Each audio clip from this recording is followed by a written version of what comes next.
Salut André. Bonjour Antoine. Bon, ça, tout le monde connaît ça. C'est un bidon de Prestone. C'est une marque qui est réputée au même titre que Frigidaire. Tout le monde connaît ça. À l'époque, on se cassait pas la tête. On prenait le bidon, on mettait ça dans l'auto, c'était réglé. Mais visiblement, c'est plus le cas aujourd'hui. Absolument pas. Ça a beaucoup changé. Mais premièrement, on va parler des propriétés de l'antigel. Ça sert à protéger contre le froid.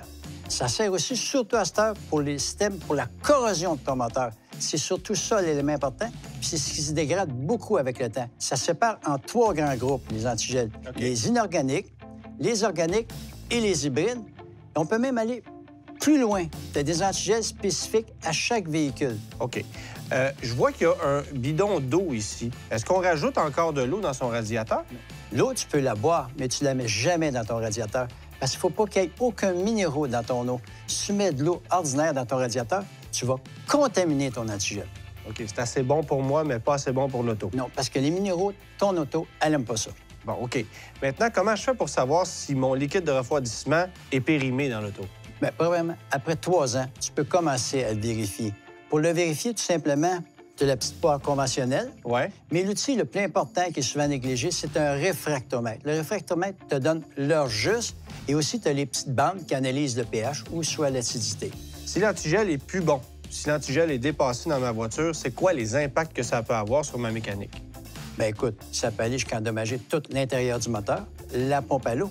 Donc, ça prend absolument quelque chose de haute qualité. Est-ce que ça peut être dommageable pour le radiateur également?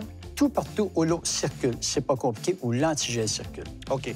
André, tu nous as également amené un ensemble de collets pour les boyaux de radiateur. Qu'est-ce qu'ils ont de spécifique? Ils maintiennent une tension égale autour du boyau, ce que les autres avaient de la misère à faire. Une nouvelle technologie qui est arrivée, on doit donc l'utiliser pour s'assurer d'une étanchéité absolument parfaite.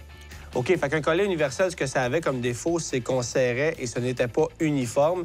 Ça laissait place à des fuites, puis la pression pouvait faire en sorte que le tuyau, à long terme, allait craqueler ou se défaire. Absolument. Ça règle le problème. On avait même des sorties de radiateurs qui étaient complètement fendues suite à ça. Ah ouais, OK. Donc, ça permet de baisser la tension, mais d'avoir une tension égale. En terminant, André, tu m'as parlé d'un antigel qui est fait pour des voitures électriques. Eh oui, on a l'antigel pour les voitures électriques. C'est la Zerex, la G48, qui est pour les Tesla. Les Tesla aussi ont de l'antigel, Antoine. Ah ouais. Oui. Merci, André. Plaisir, Antoine. Cette chronique est une présentation de Pièces d'Auto Super.